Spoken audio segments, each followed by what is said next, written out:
Hello everyone, today I'm going to be talking about the Raycast chip. Now it's been a little while since I've last made a tutorial, but I'm back here again for a new one. Now without further ado, you're going to need to enable beta. So first of all, you're going to want to open your watch, go to this room, go to settings, scroll down until you see enable Creative Tools beta content. You'll just need to enable this and wait for the game to save. After that, you'll have beta enabled. Now you won't be able to save inventions with this stuff, but it's alright. So first of all, you just want to grab out your maker pen, which you can find in your watch menu, backpack, use, or you can favorite it to pull it from your back while you're on VR. Then you just want to open your palette, go to circuits, circuits V2, search chips. Now I want you to search Raycast. Now I already have it selected, but you would need to select it. After that, you can simply just spawn the chip in. Now you're probably wondering what all these pins and ports and whatever do. It's actually fairly simple. So to get started, the start position is a vector 3, stating the location. So let's say I wanted to get local player. After that, I can get the position of the player. Now I'm just gonna move my chips a little bit, organize them, and there, now you have a start position. Now the start position will be it'll be dictated by a vector 3, which is a rotation or position. In this case, this is going to be running off of a position. For the direction, it'll take like a direction. Like let's say I'm looking that way, that'll be a direction. Let's say I'm looking that way, that'll be a direction, and so on. Now, what you can do is if you want to recast from player's head, you can just simply get rotation. But since it's a quaternion, it's a little bit more complicated. So, what you can do is you can get rotation, you can put into local player. Actually, you don't need to do this. You can just get the head rotation chip. Where is it? Player head. Where is it? That was here somewhere.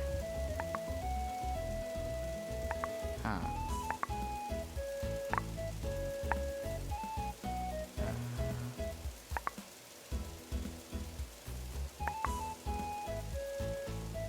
Yep, it's not looking like it's there. Anyways, yeah, you can just get forward vector. Sorry. This will act the same as the rotation in short. Now, I can run that into there, and then this raycast, it'll raycast for my head.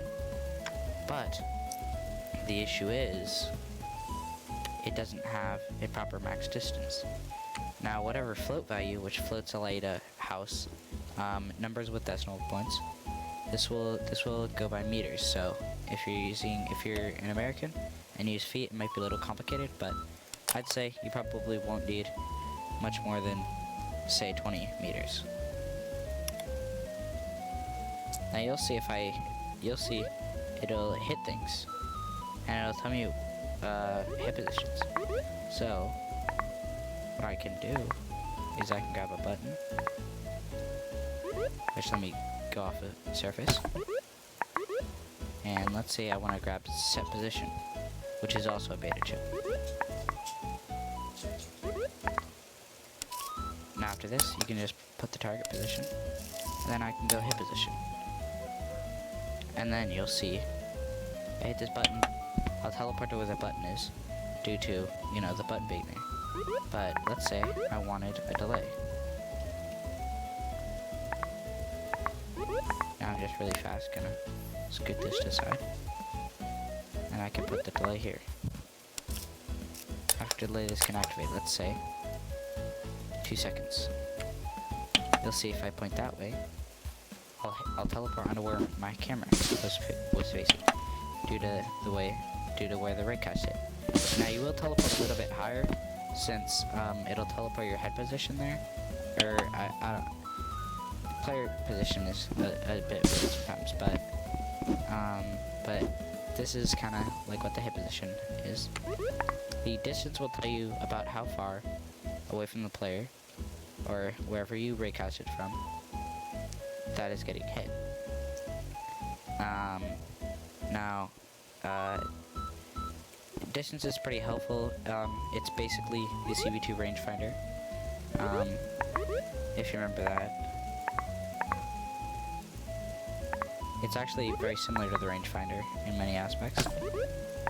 As you'll see, if I activate this, which this max distance doesn't really matter for the raycast, but you'll see it'll tell you the object ID, which is that roof. It can tell you player ID, and it can give you distance. That's very helpful for many different reasons. Many of them just being, finding the distance between two objects. But, we're talking about CV2. So, this is basically just, rangefinder V2. So, we have the distance from where it's hitting. We have the object that you hit, specified as a Raycam object. And then, we have, if you did hit a player, the player that you hit, which since there's no other players in this room with me, I'm not going to be hitting any players. So, that's sad. But this hit boolean will turn true upon hitting an object. So you'll see, if I turn this to like 1 meter, this won't turn true until I'm closer to an object. So per se, like that. But it's hard to visualize without like a proper display. So.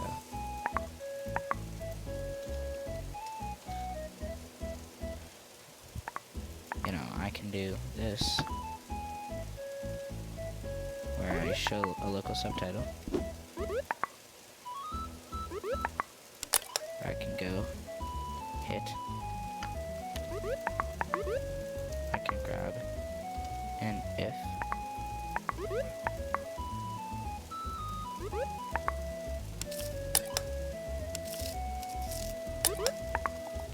And if I just, move this to the side,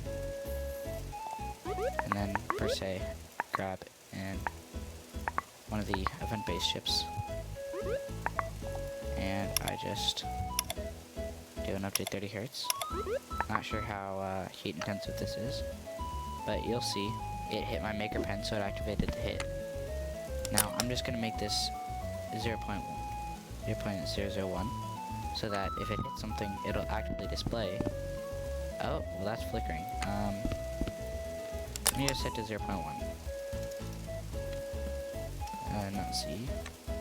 Alright, then you'll see if I'm hitting something, it'll tell me a hit. But if I'm not, then it won't. So let's say I turn this to 5 meters. You'll see I can now hit objects from a lot further.